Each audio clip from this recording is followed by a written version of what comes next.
What's up, folks? It's Parallax Abstraction, and welcome to another Indie Showcase. This is one I've been meaning to cover for a little while, actually. This has been out for a couple of months now. It came out back in August. And when I originally was pitched this game, I thought it was a roguelike, but it's actually not. It's a kind of unique twin-stick shooter, but it's got a couple of caveats for me that are a little bit of a turnoff, but it's also got some really interesting systems in it, and it's a little bit different from a lot of what we're used to seeing. So I really wanted to show this off to you guys. So yes, this is the Ambassador Fractured Timelines. Comes from a small developer called Tiny Dino, and is another one published by the Quantum Astrophysicists Guild, which has been putting out some really interesting stuff lately. I covered the Very Different From This Breakpoint a while back that I highly recommend. I quite enjoyed that.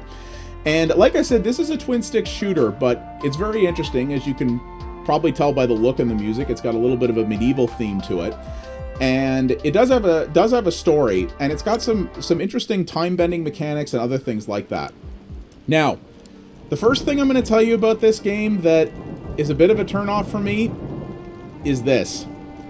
It doesn't run at 60 frames a second. Now, I'm not a hardcore frame rate snob. That's not necessarily a deal breaker. But the thing is, it doesn't run at 30 either. This doesn't, or if it does, this doesn't feel like 30. It feels like something lower than that. I don't know. But it might not come across on video super well, but you may see there's a little bit of hitching in the frame rate too. It's really off-putting. Like, it's got kind of a blur to it when it's in motion, and I don't know. I just find it weird. It's very odd, especially in a modern game like this. Like I said, it doesn't have to be 60, but the way it's running is just... I don't know. I'm not a fan. I'm assuming it runs like this on the console versions too, but I'm not sure.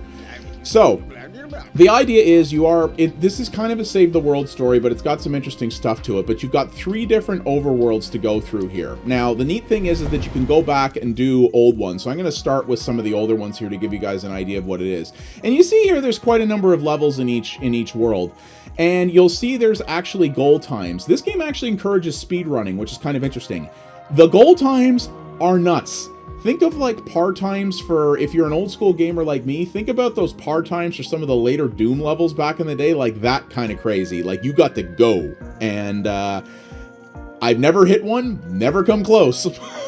Probably never will, to be honest with you. But we'll see. So let's pick one here. So the interesting thing about this is, especially when you're going back and playing old levels, is it does have an inventory system. You will pick up different power-ups as you go.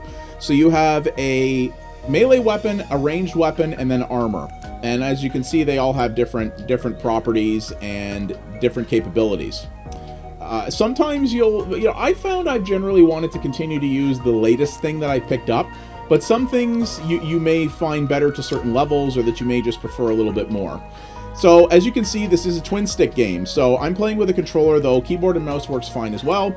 And you move with one stick, you rotate your target around with the other stick, and your goal, effectively in each level, is just to take out all the enemies, which will open the gate, and then you go through it, and you move on to the next one. Some enemies, like these big guys here, this is actually a good level that I picked. So most enemies you can just hit whenever you want. But some enemies are invulnerable until they make themselves vulnerable by a particular attack animation. You have to be careful about that. Now, you may have seen one thing I did there, which was this. So this is kind of one of the unique mechanics of this game. You do have a time slowing mechanic. It is not a stopping mechanic. But you see, well, I guess it is stopping for the most part, but it stops time in a bubble around you. And you'll need that both to take out enemies and also to overcome certain environmental obstacles. Every bridge in this game likes to blow up when you start walking across it.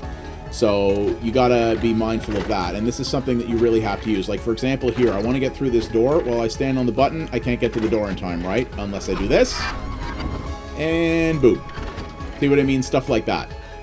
And these do get more complicated later, and to be honest with you, using the time stoppage becomes sort of critical later on to dealing with some of the harder enemies, I think, or some of the bigger crowd control situations that you'll have. And one thing I do like about this game is that it's fair in its combat. You may have seen there when this big guy swung his axe, this other ad was in the way and he took damage. I like that. I always appreciate games that hold the enemies to the same rules that you're held to. Always appreciate that. You don't see that, frankly, very often. So I'm going to switch to my range weapon here. This is an interesting one. So this is a wand that you have to charge, and the longer you charge it, the bigger the fireball it shoots out. You can do some really neat stuff with this, but you can change things up at any time. So for example, I switched my melee weapon here to this, which is kind of interesting. There are these blades, you don't have direct aim control over them, but you shoot out 2 blades that go in a wide arc around you and can sort of hack up everything around you. I was using this for a while. You got this hammer, which does a lot of damage, but you actually drop it when you use it, and you've got to go pick it up. So a lot of different variants to each one. Now, you may have also seen there, so I have 4 hit points right now, and you probably saw that when you complete a level, you get all your health back. Yes, indeed, you do. So you don't have to... This game doesn't have a lives system, I should say. So, see? I love that. Enemies are fair. So, it doesn't have a live system, so when you fail an individual level, you have to go back and do it again. You don't have to do the entire world again, just the level that you were on. And you see, recharges you, off you go. And you also will see I have a secondary bar underneath that, and that is the ability to... That is food items, which can heal 1 pip of your health if you lose it. You get food by killing animals in the environment, so sometimes you'll see like rabbits hopping around or other things like that. If you shoot them... Oh god, that bridge is blowing up there. If you shoot them, they'll turn into meat. Like, here's one here. There. You pick up the food, and it gives you an item of that. And if you can pause for half a second, you can eat. The food is persistent between levels, so while you get your health back at the end of every level, you do not get your food back. So you have to be cognizant of making sure you always have a food supply because if you get in a level where things are a little gnarly and you don't have one, then you're going to make things a lot harder on yourself. But you see here, this game is very much about timing, and it does have, to a certain degree, arcade-style pacing. If you are... you got to really utilize your time power effectively in order to dodge sometimes very large crowds of enemies that are coming at you. And if you're not careful about it, you'll run out of time and you'll kind of get screwed. Now you see in certain points here you can also open teleporters, which will help you move around the levels. You can also usually by stopping... Hang on, sorry. I screwed this up. Usually by stopping time and shooting at things, you can do things like this with barrels. You can either move them to create a blocker for you, or in a lot of cases, there'll be boxes and barrels around the level like these that you can actually break. And a lot of the time, they don't have anything in them. Sometimes they'll have extra food items and things like that. There we go, like that. So that one did have a food item in it, which is handy because I kind of need that. There you go. And you can sort of... So you have a lot of resource balancing that you'll have like that. So here's like another wand thing. And you see this one, rather than the fire one, you see this one actually has those green pips. So those green pips are your magic power, which does recharge over time, but fairly slowly, you'll see. So you got to be, again, you got to be careful about that and balance things out. But your magic, just like everything else, refills when you move on. So, there we go. Let him swing. So this thing, you see, can wreak some havoc real quick here. But, again, you're going to run out of ammo real quick if you get a little spammy with it. So you got to watch yourself. Some of the levels as well have... enemy spawners in them, which is what these things are. You can't destroy them, but they have a limited number of enemies that they will spawn out at you. So this guy here wants something.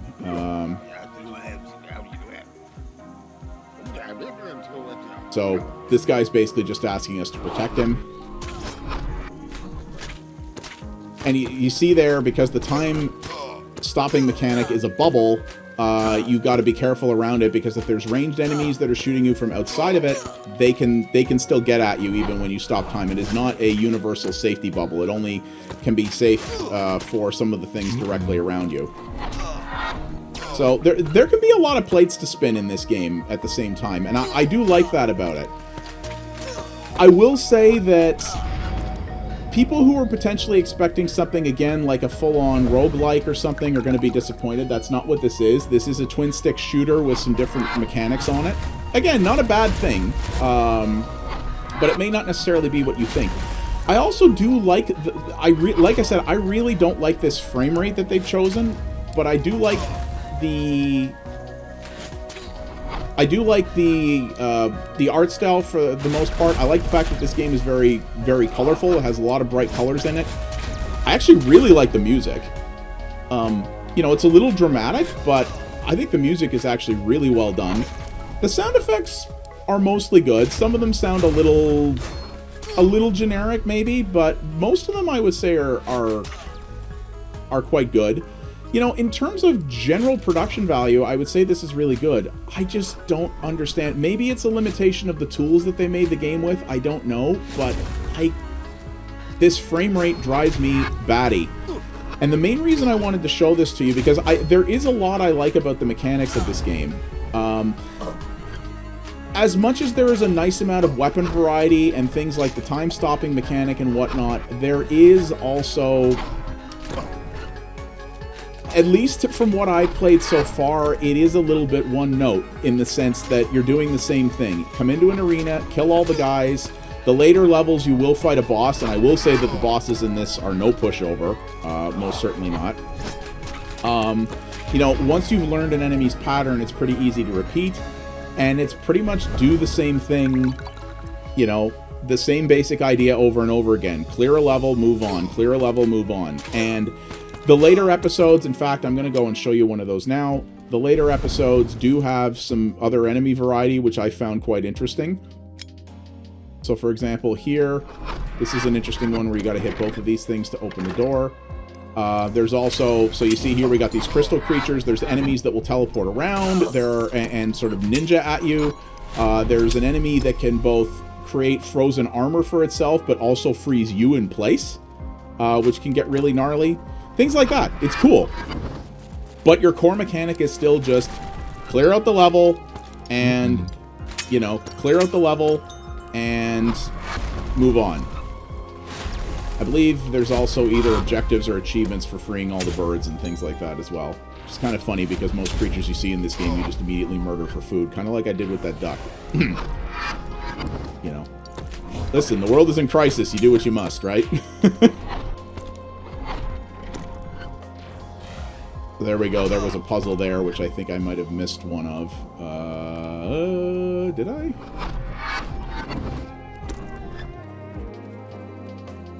Oh, no, I did. I got through. Okay, there we go. Cool.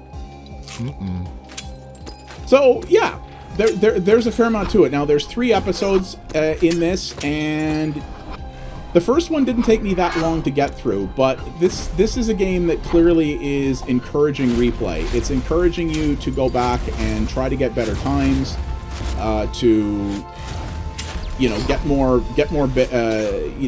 to basically just perfect them if you can. Optional, but it will add a lot of gameplay value if you choose to do that. So there is that.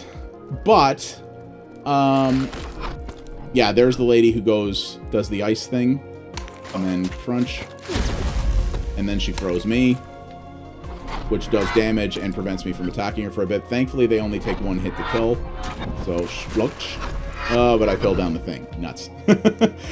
And, you know, obviously you will progress the story as you go through this, and you'll unlock more items. There's no leveling system in this. There's no real character development other than the fact that when you complete certain levels, you'll unlock new things, which, you know, whether it's weapons or armor, that you can take back into other levels.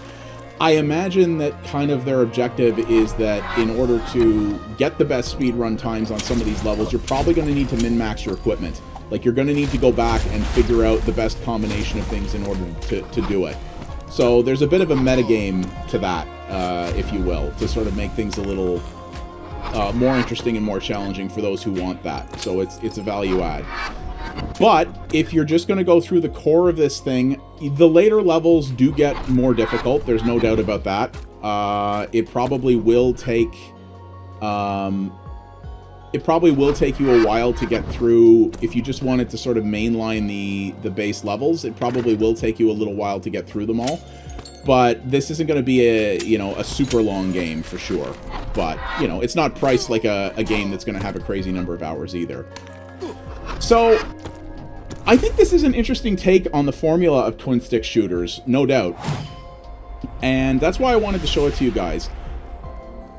I know it's going to sound picky to some, but this frame rate is a real turnoff for me personally. I've really been enjoying the core gameplay mechanics of this, and I may actually finish this. I may put the time in to finish it, but I really just don't like this sub 30 frame rate with the jitter. I'm not going to lie, it's kind of nauseating a little bit to me. As someone, like, I'm not super sensitive to that kind of thing, but there's just something about it.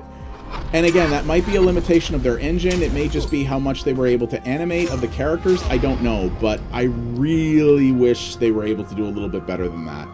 And I could see this being an even bigger problem on larger screens. Like if I was trying to play this on my big TV as opposed to my monitor. Or maybe it would be better, you know, than that. I don't know. It's just a little bit weird.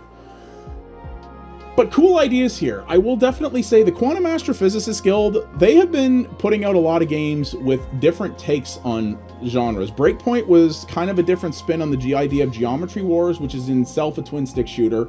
And this is a very different spin on the classic twin-stick shooter formula in terms of what you're doing and what you're accomplishing. And the fact that it has some RPG mechanics, just in the sense that you have different equipment and things like that, even if you don't have a full-on RPG leveling and character development system in it. It's different, and that's what I like, and that's why I wanted to show this to you guys.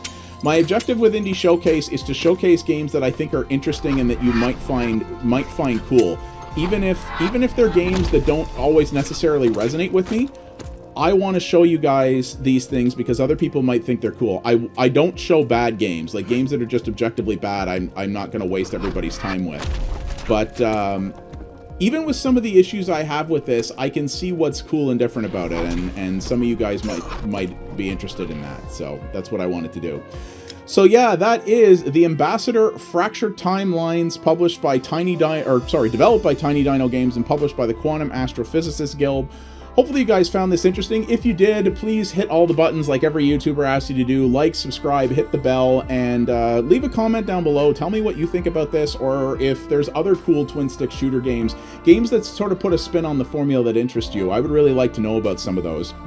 But yeah, performance aside and the fact that the gameplay, it might get a little stale for some, there's a cool idea behind this, and some nice production values. Just I know it's not this easy, but just turn up that frame rate dial a little bit more. Even a solid 30, I think, would make this so much better, is the only thing I got to say about that. So, thank you guys very much for watching, and I will see you on the next episode of Indie Showcase. You folks have yourselves a good one. Take it easy.